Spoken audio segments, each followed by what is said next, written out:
suck it to me?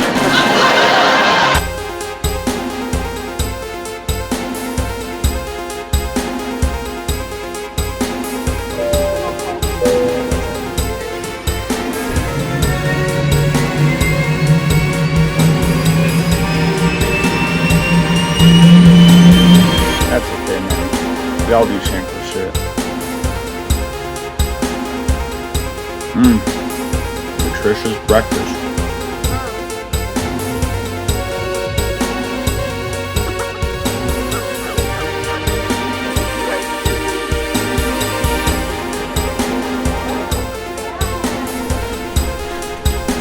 Mr. T, you really think Diddy did that shit?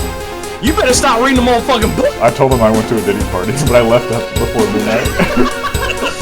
You told him what? You went to a Diddy party and what? I think the only way to properly do this is to address everything I have to say directly to people who know who they are. Emerson, in his essay on love, says that sometimes we sit down and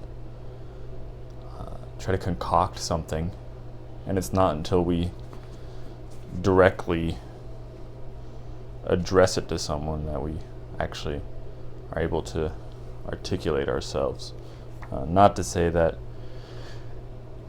everything we have to write has to be dedicated to somebody or has to be epistolary, but really, if I have a choice, few people in mind, then maybe I can actually get this out. Once again, not to say that we have to have an audience. That's probably a bunch of malarkey, and kind of just saying what I want to say or writing what I want to write or making a video on what I want to make, really for myself. But sometimes I overestimate just how important it is to have a few loved ones, at least in mind, not having people, oh, hey, what do you think about this, or what is this person going to think exactly? Anywho, Plutarch's Lives. Where do I begin? Here is a hefty book. Hefty. Can you zoom in on that for me? Right here on the shelf. Plutarch's Lives. My gosh. Here's a man 2,000 years ago detailing the lives of great men. I say great because in the 1800s we begin to delve deeper into, what is a great man? Carlyle comes out looking kind of mean. Oh, this is a great man. You're not like this. You're not like Goethe, huh? You aren't doing all these things. But yeah, great men. He's not detailing any women here, but leave it to Shakespeare 1,600 years later to get that done. But there are certainly some women in here deserving of greatness. For example, in Alexander the Great's story, there's this anecdote where a woman, well, let me just read it. Among the other calamities that befell the city, it happened that some Thracian soldiers, having broken into the house of a matron of high character and repute named Timoclea, their captain, after he had used violence with her, to satisfy his avarice as well as lust, asked her if she knew of any money concealed, to which she readily answered she did, and bade him follow her into a garden, where she showed him a well, into which, she told him, upon the taking of the city, she had thrown what she had of most value. The greedy Thracian, presently stooping down to view the place where he thought the treasure lay, she came behind him and pushed him into the well, and then flung great stones in upon him till she had killed him. After which, when the soldiers led her away bound to Alexander, her very mien and gait showed her to be a woman of dignity, and of a mind no less elevated, not betraying the least sign of fear or astonishment. And when the king asked her who she was, "I am," said she, "the sister of Theagenes, who fought the battle of Chaeronea with your father Philip, and fell there in command for the liberty of Greece." Alexander was so surprised both at what she had done and what she said that he could not choose but give her and her children their freedom to go whither they pleased. And then we go into the next anecdote. Plutarch is at his best when he's delivering anecdote after anecdote of a person. And I recently did this in a lesson where I tasked students to tell a story every sentence or two. The best example of this is probably in Diogenes Laertius when he's looking at Diogenes. He's able to string together story after story. Alexander the Great said he wanted to be, if he could be anyone else, it'd be Diogenes. One sentence later. And then what did Diogenes say when Alexander the Great came up to him? "Hey, stand out of my son." And then what did Diogenes do when he, story after story. Sometimes Plutarch's lives gets bogged down, in my opinion, in military tactics and conquering. It's very strange, I guess, now that I'm airing it out, I never thought about it this way, that I am kind of turned off by military tactics and stratagem and war. And then the phalanx moved, this giant organism of a strategy that the Romans and Greeks employed, and sometimes the Persians, where they all got together and they were one giant unit. And then the right wing fell back, and Alexander used this as an attempt to jump at some pages after pages, sometimes these giant paragraphs of war. Maybe if I was trying to get my rocks off a couple thousand years ago, or even 150 years ago, or even 50 years ago, reading Lord of the Rings, then maybe I would have gone for this. But yeah, it's very strange that the action is actually the least pleasing of this book. Yeah, I don't even know where to begin or what I can do. I could share with you a couple great quotes or passages. There's this one that Shakespeare especially liked. Shakespeare loved Plutarch and Ovid and maybe even Montaigne. Not a maybe. He did. Wait, Mr. Thomas, have you checked your facts? But yeah, this one fella named Coriolanus who did so much for the Romans. He conquered many towns, and he 17 years of military service, and then there's a bubbling in the Senate between the nobles and the common class, and Coriolanus, very well portrayed by Shakespeare,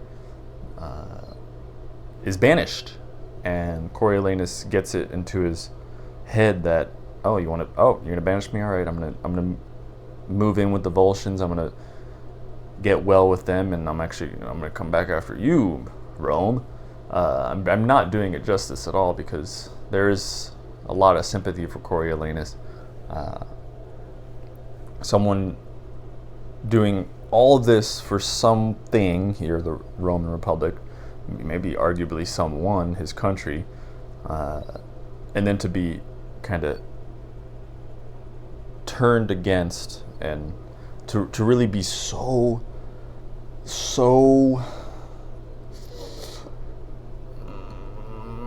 what's the word, obsessed, so hurt.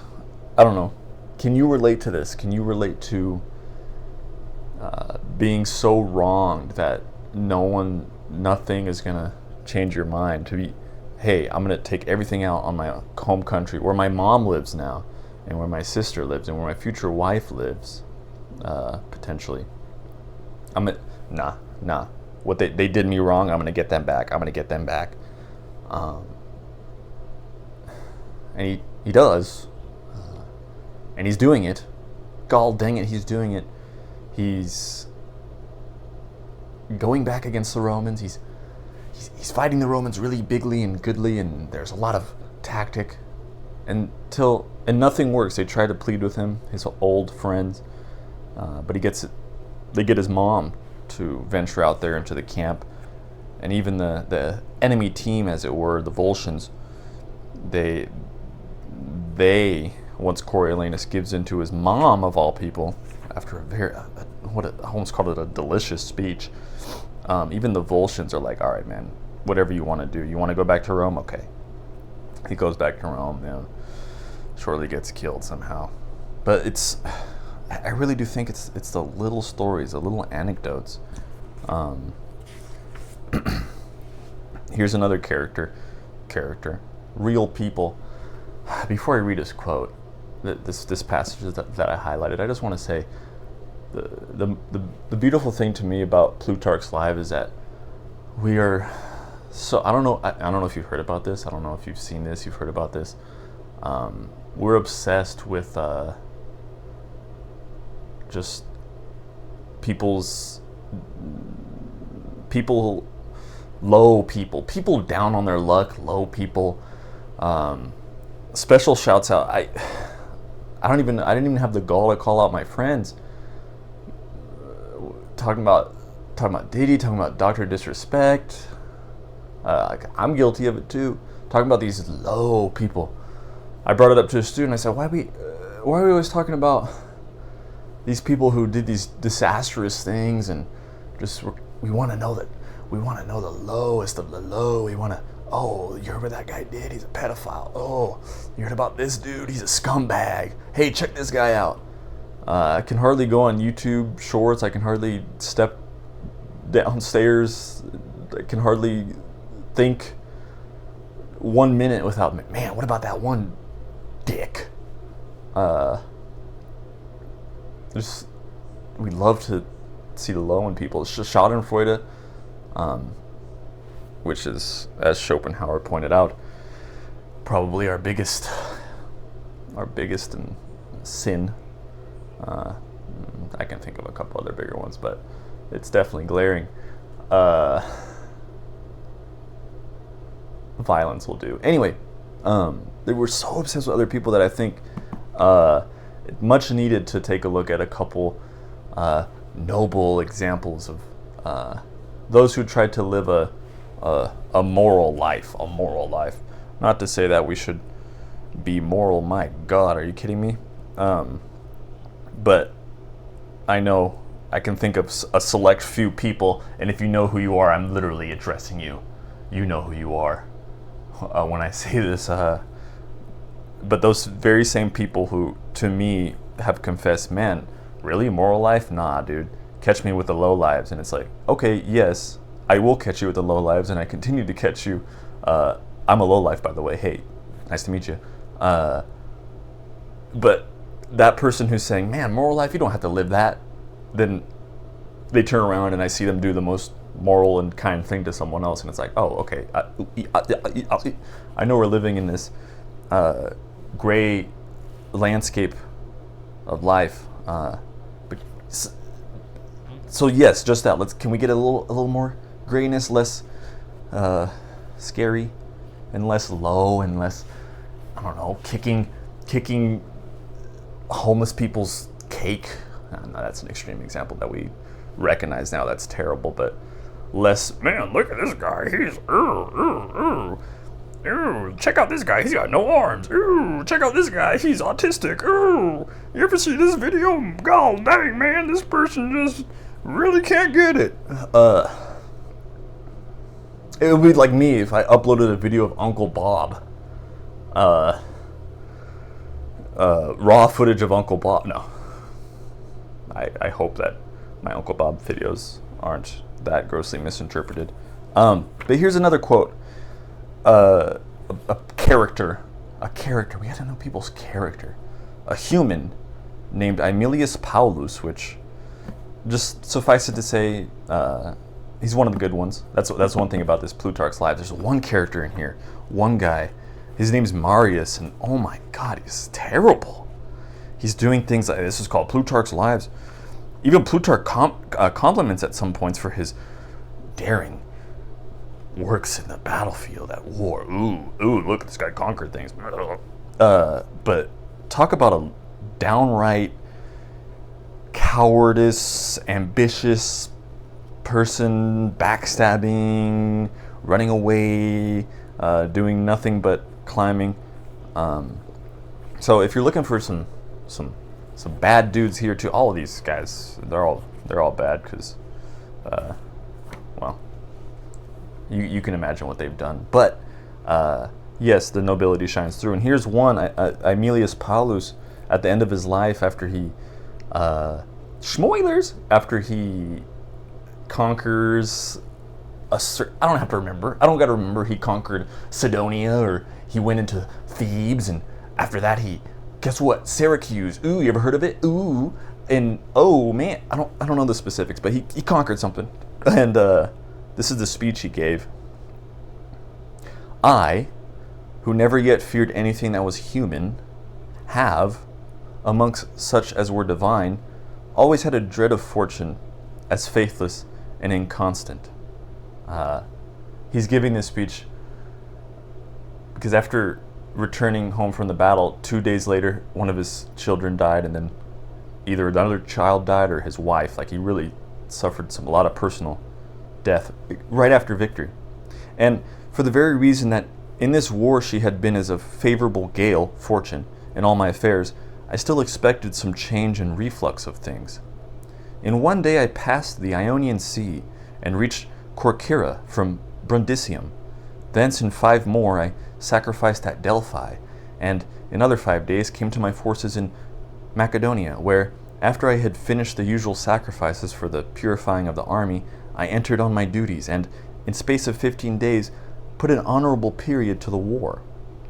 Still retaining a jealousy of fortune, even from the smooth current of my affairs, and seeing myself secure and free from the danger of any enemy, I chiefly dreaded the change of the goddess at sea, whilst conveying home my victorious army, vast spoils, and a captive king.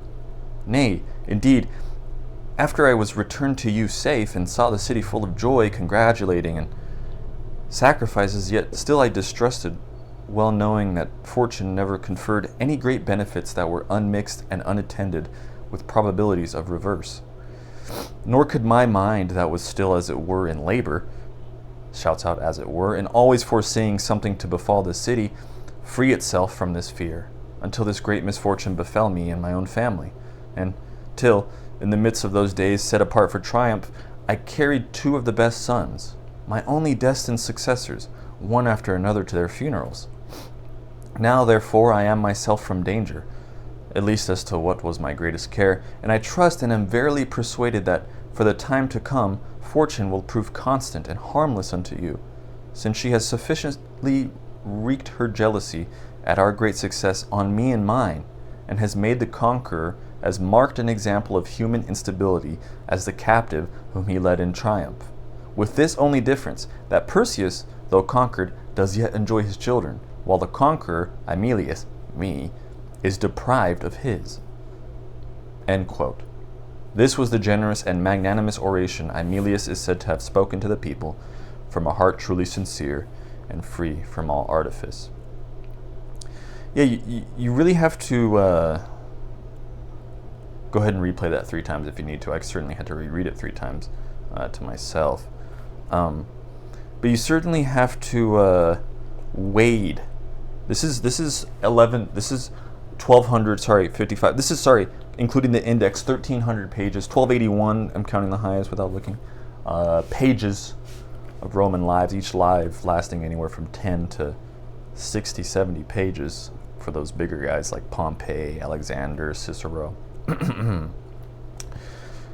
you have to wade through these pages, and you don't have to get to some nuggets. Some writers are better at this than others, and certainly we can't blame Plutarch for giving us those details of war. Once again, some people are freaky and they like those action scenes, and of course they couldn't quite satisfy that thirst for violence as we can today. As you know me, I satisfy my thirst for violence nearly every day, in ways which Plutarch might shudder, but that's okay. Yeah. I'm just kind of scrolling through.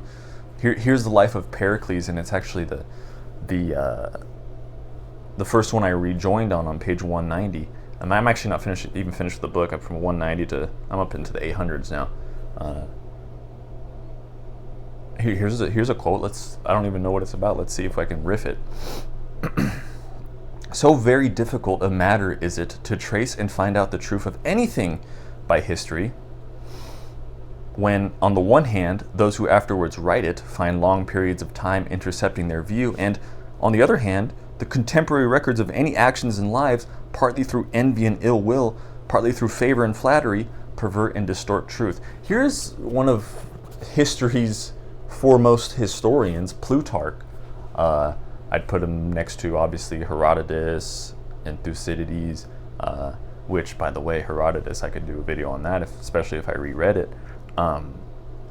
Herodotus is kind of the first most well-known historian. A lot of his stories were they bordered on fabulous because they were anecdotal. I'm thinking of one where King Darius of Persia, they were transitioning from the oligarchy to a monarchy, so like 7 councilmen to just one ruler, and they said, okay, how are we going to decide who the ruler is? All right, this is what we're going to do. We're going to take 7 horses, one horse, the 7 guys, and wherever the horse goes, that'll be the ruler. All right. So what Darius does is the night before, or the morning before, maybe you try to imagine, ooh, it's dawn. Herodotus probably paints the picture way better. And Darius sneaks into the stables and takes his hand and goes to the female horses and rubs his hand where there's a lot of pheromones, and then he returns to the field ready, and before they start, he's petting the horse, and he puts his hand under the horse's nose, and that is enough for when the ceremony begins for the horse to choose Darius. A lot of little stories like that, but those stories, whoever made them up, I kind of attach myself more to that, to the story of it, to the story, less of, sorry, you're catching me say this, the fact. Where was I? Forgive me. Thucydides, more of that raw, cold, hard, historical, this is what happened. But Plutarch here, a mix of those two. He has the cold, hard truth of history, and he doesn't shy away from telling those stories. And he'll say, hey, we might not believe this. And he doesn't say that often, but maybe about 25% of the time, we might not believe this, but here's that. Here he is admitting, hey, really, history? How much can we really say is true? This corroborates, of course, with Schopenhauer when he says that we could hardly figure out. Sometimes it takes us 20 years of our own lives to realize, oh, snap, that's what I did? Oh, damn, that's how I was when I was 22? Oh, damn, man. I'm just now realizing it when I'm 42. Oh, and that's my own life that I witnessed, and I was right there, and I saw it with my own 2 eyes. And then we have the gall to say, well, Napoleon actually was what? That's why I buy into that just shining light on these specific moments. And some of these stories are so good, some of these one-offs are so brilliant, to use a good word, that we're drawn to it, and we kind of know, we recognize that it's truth, dare I say, oh, we can actually tell what's the truth by seeing it, feeling it, loving it, fill in the blank. Here's another one from Alexander. It's coming to my head because he's the one I'm currently reading, but he inherits the kingdom at 24. Shouts out to my book Love in Athens. Please check it out if you get some time. It's kind of making that story and putting it all in one, and like a little rolling ball of joy. But Alexander, he's from Macedonia, not Macedonia. Please forgive however you want to take it. But at one point he kind of quells the forces from Athens, and he kind of quells the Greeks, and he sends a message to the Greeks and sends a reward a little after, when he's still rolling his victories, and he sends these bucklers home, these kind of shields, and he ordered this inscription to be written on it: Alexander the son of Philip and the Grecians, except the Lacedaemonians, won these from the barbarians who inhabit Asia. The Lacedaemonians are the Spartans. So, hey, I'm Alex, son of Philip, and the Greeks, except the Spartans. And to me, that's great. Also, him visiting the grave of Achilles, I believe. Oh God, me mixing that up, and him partaking in a ritual where he runs around the grave naked to honor him. There's some mean cats in here. Here's 3 stars. I must have really liked this. Oh, okay. Random insert into the life of this guy named Nicias. He's one of the lives. There's about 30 lives in this whole compendium. Halfway through, here's a little digression. People would not then tolerate natural philosophers. Sound familiar? I could hardly talk about philosophy, or even my best friends are like, buddy, you better stop it. Rightfully so. And theorists, as they then called them, about things above, as lessening the divine power by explaining away its agency into the operation of irrational causes and senseless forces acting by necessity without anything of providence or a free agent. Hence it was that Protagoras was banished and Anaxagoras cast in prison, so that Pericles had much difficulty to procure his liberty.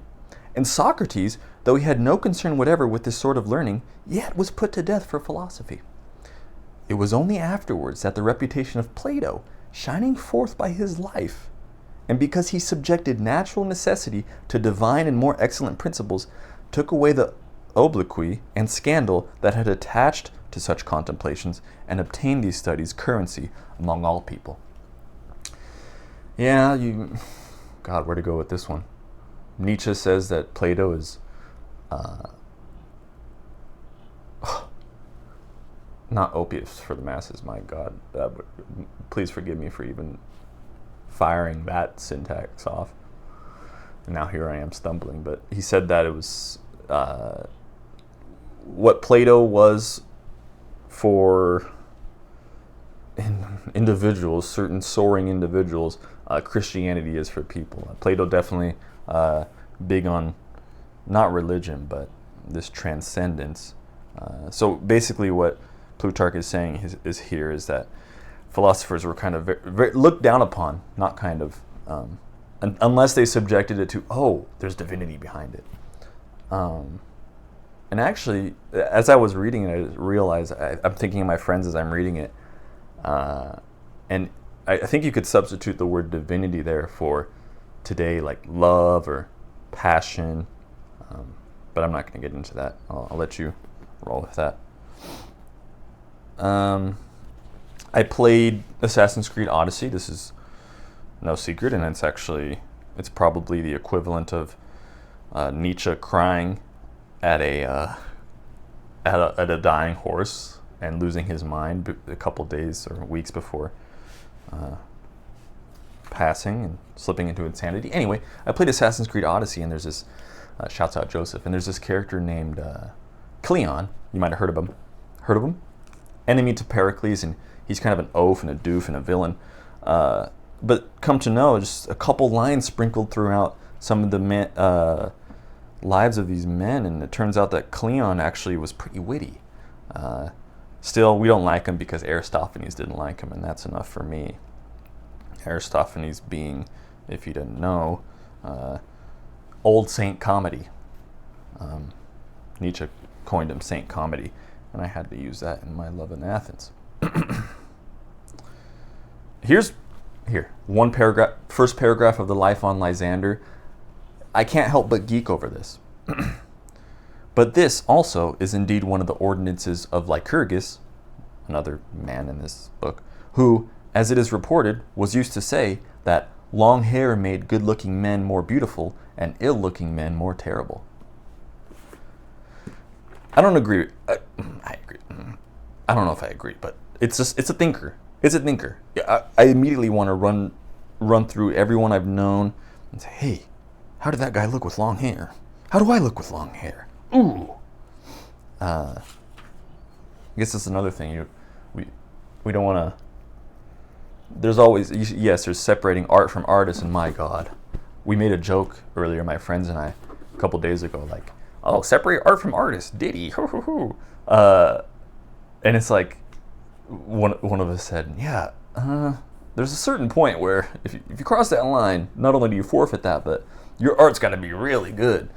And what's the worst that Plutarch does? Oh, he maybe offers what someone else said, that, oh, if you have long hair, it'll make villains look worse and heroes look better. Like, oh damn, he said that? Oh, damn, he's terrible. Sorry, I'm just kind of defensive when it comes to reading. I kind of think, man, what would the... And I don't know. So, I've had some rivalries in the past. My God. I was going through some old photos and I was like, man, I sent a long text to someone who really disagreed with my favorite thinker. That could be fun. Don't know what this is going to be. It's halfway through the life of Philopoemen, and I put 2 stars in a little bracket. Wait, should I read a little context? Let's see. For it was not worth the while of a man who esteemed turnips a most delicate food, and who boiled them himself, whilst his wife made bread, to brag so often of a halfpenny, and write a book to show how a man may soonest grow rich. The very good of being contented with little is because it cuts off at once the desire and the anxiety for superfluities. This is the part I highlighted. Hence Aristides, it is told, said on the trial of Callias that it was for them to blush at poverty who were poor against their wills. They who like him were willingly so might glory in it. For it is ridiculous to think Aristides' neediness imputable to his sloth, who might fairly enough by the spoil of one barbarian, or seizing one tent, have become wealthy. But enough of this. Oh, excuse me, what did you say? What?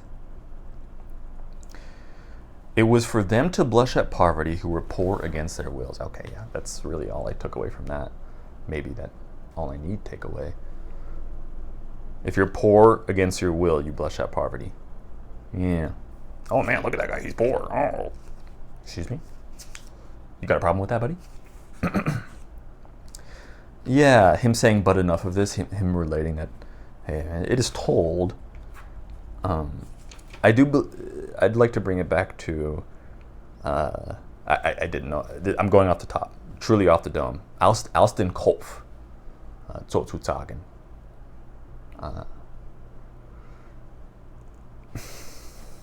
I'd like to bring it back to surrounding ourselves with people that are good, that we'd like to be like, to lift us up. And that's what I think spending some time with Plutarch will do. There's a YouTuber, and as I was driving home today and kind of listening to music and thinking, that's what I want to do with my video, before I realized I'm just going to upload this raw footage, because I can't be bothered to be British a little bit to edit this and put some pictures in and splice it up and say, what's up, Johnny? And put some Metal Gear Solid in it. Not now, I can't, and I think you'll understand. But as I was driving and getting these ideas, there's a YouTuber out there, you can look him up, R.C. Walden, who got famous on this infamous message board called Lit on 4chan, and he was so, it was a pit of schadenfreude, where, oh my God, look at this guy who, he's writing books that are terrible, and he's dressing up like Harry Potter and talking about the dude is enjoying. I gotta admit, I got sucked into the Schadenfreude. I'm like, what's this about? I'm like, okay, yeah, I could say some mean things about him. I'm over here reading his book. It's so bad that it's good. It's just so bad that it's good, and well, I'll return to that in a second, but this guy, R.C. Walden, look him up. I watched a couple of his videos, and it verged on hate watching. Please forgive me. But at one point, a couple days after, I caught myself literally slipping of the word, and I was saying things in his accent. And I'll use an example. Mikey, my friend Mikey, we were on Tiny Chat once, and he's like, they called me the Hulk in high school, and he ripped off his wife beater, and he shook his cha-chas for the camera, and hey, they called me the Hulk. And I swear to God, like, for years after, still, it might happen. I'll say duh. I'll say, oh yeah, I'm gonna go get the water, instead of the. And it's just, every time I do that, I think of Mikey immediately. But this was that could just be me too.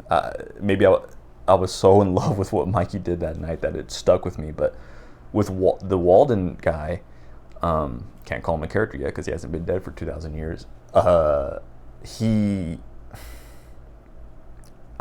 His manner, it was an obvious, like, I forgot what he said, but if you listen to his videos for 2 minutes, you can imagine what I might have slipped up. But this is all to say that, like, yeah, what we surround ourselves with has an effect on us. So we know this, so just as your reminder, what you surround yourself with highly affects you. I could spend 30 minutes listing examples, but you get it. My wife's speaking Spanish, and that might be my cue. I'll go as long as I can and try to keep a lucid train of thought. There's, what I'll do is I'll go through the index really quick, and if you're interested, I'll tell you which stories to check out. Theseus, Romulus, Lycurgus, Solon. And then you can skip a couple. Check out Pericles. Check out Alcibiades. I used to pronounce it Alcibiades. Joseph, my brother, corrected me on that.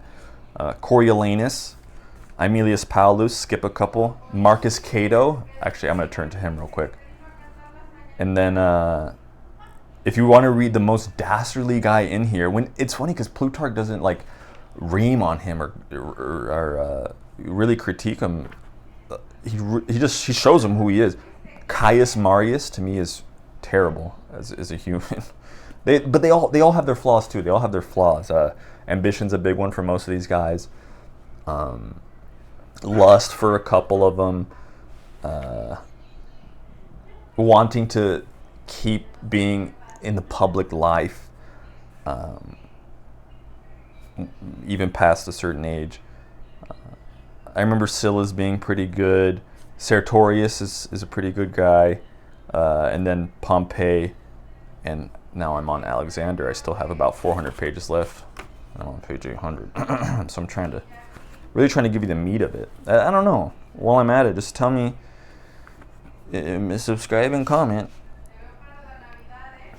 Smallest thing. I turn to a page where I've left a star. For economy, which in things inanimate is but money making, when exercised over men becomes policy. Oh, you want to be a good economist? How do you handle your money? Here's another one, a couple pages earlier. There is no judgment to be made of fortune, nor can any reasoning bring us to a certainty about it.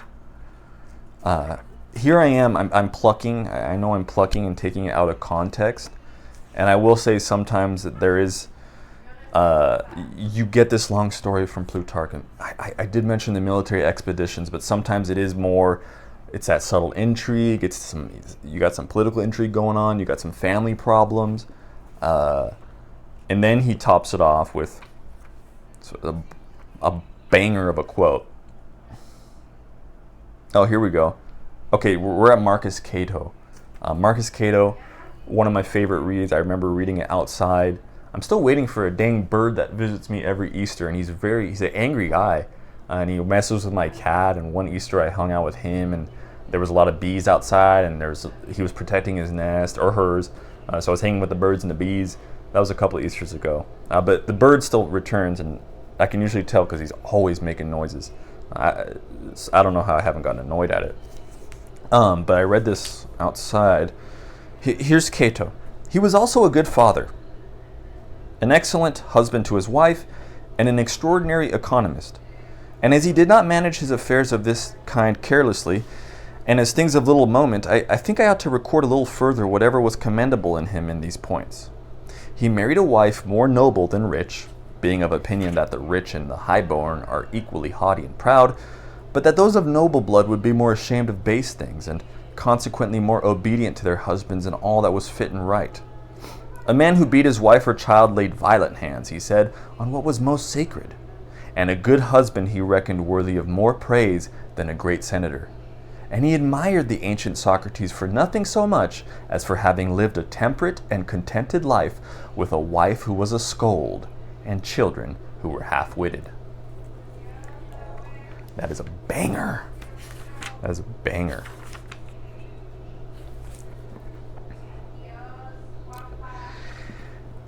Clearing up some things here also in Aristides' life, that Socrates in fact didn't have two wives, but people assume that with just how much one lived with him, Myrto that is. I would like to end on Plutarch, on finding this direct quote from Plutarch where he explains to the reader that, hey, I'm doing this so we can set up some pretty dang good examples of humans. And at one point he says, listen, I was doing this for others, but at this point I'm beginning to do this because I want to live a better life. And I find this is the best way to do that, is to set up these exemplars and model my life accordingly. See where they went wrong. Maybe concoct some pity in that sense. Excuse my verbiage.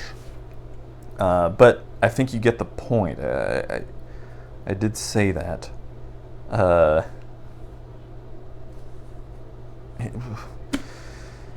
Here's one guy who was kind of club-footed. His name's Agesilaus. He was kind of club-footed, one leg longer than the other, maybe hunchbacked, but people still thought he was beautiful. One little detail: neither his statue nor picture are extant, he never allowing them in his life, and utterly forbidding them to be made after his death.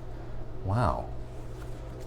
Meanwhile, I can't stop taking pictures of myself and posting videos about myself. Not to say I'm right, he's wrong, but just to get that out there and let reflection stew. I don't know. Okay, with a couple of these hiccups, I'm going to rely on an author to either carry us to the end or maybe just transition us. But Goethe says of Kant that as he's reading him sometimes, it's like, even if he can't tell what's going on, he knows that it's like he's stepping into a dark room and there's a light just slowly illuminating the place. Hopefully you felt that before. If you haven't experienced this, please reach out to me so I can give you some reading lessons. No, we've experienced this, right? We can't tell what's going on. By the way, I can barely read. I don't know if I've ever told you that. Not many people can. I barely can. Barely. By the skin of my teeth, I tell you. But yeah. Even if it's not reading, sometimes, what is it about? I can't tell what it is about this person, but it's like I'm stepping into a room and it's lighting it up. Here's in the middle of this life about Agesilaus, Plutarch inserts, and indeed, if, as Xenophon says, who by the way was not the only other person, but the main other contender with Plato, who recorded like Socrates' dialogues. So Xenophon's writing it's more drier than Plato, and actually more accurate. Like, this is what Socrates did. But if, as Xenophon says, in conversation, good men, even in their sports, and at their wine let fall many sayings that are worth the preserving, how much more worthy to be recorded is an exemplary constancy of mind, as shown both in the words and the acts of brave men when they are pressed by adverse fortune. Listen, this is what I think about this quote. I could just take the first. We shouldn't just take and leave. There's some danger to that. But Xenophon's literally saying, hey, sometimes when you're drinking, sometimes when you're having fun, sometimes when you're playing deadlock, man's gonna say some beautiful things. He's gonna say, listen, Patrick, dang, hell in a handbasket, Patrick Swayze in a ghost hat got me. Gall dang, these are some freaking swing souls, brother. I don't know what you mean, but I'm there. Is this weird? Is this weird? Hunka hunka. Xenophon, 2,000 years ago, hey, even in play, even at sport, even with the drink, man's going to say something beautiful. And Plutarch says, okay, how much more worthy then when they're suffering and they've carried the weight of the world? Just a reminder, like, we're doing fine. Play. We're in the age of play. We're in the age of play. Just, if you need that, if you ever need to defend your play, just think of, I don't know, I think of my grandpa Ernest saying, listen, a couple times I told him, I just played some games today. Hey, did you have fun? Yeah. All right, then it was not a waste. What the hell? Now shut the hell up. Spartan men couldn't even look their wives in their faces after disaster. It just allows valued not other men's discourses. He thought no public enjoyment dishonorable. The ignoblest thing in his esteem was for a man to sit idle and useless at home, waiting for his death to come and take him. This is definitely a common theme with these Greek and Roman leaders, is that they were all about getting out there in the public world. And what I'm going through recently with teaching, this has kind of been a great key check for me, because I do wonder, is it okay for me not to serve? I mean, I've served nearly 3 years now. I don't know what the future holds. No speculation allowed on my channel, so don't dare. Because as my friend Donald Ravel said, and actually on a podcast, tell me if you want me to put in the description, he said that speculation comes from the Latin speculum, which means mirror. So every time you're speculating about something, you're looking into the mirror.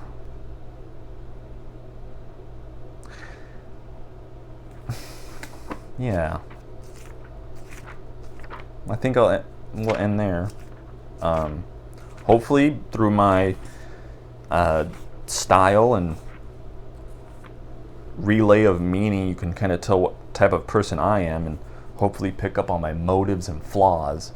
And maybe I've here and elsewhere shown you reflections of my character, and that you may too take, give, grow, and all that jazz. Hope you have a wonderful day. I don't have a sign off, and frankly, I'm queer. Damn, I need to go to the laundromat.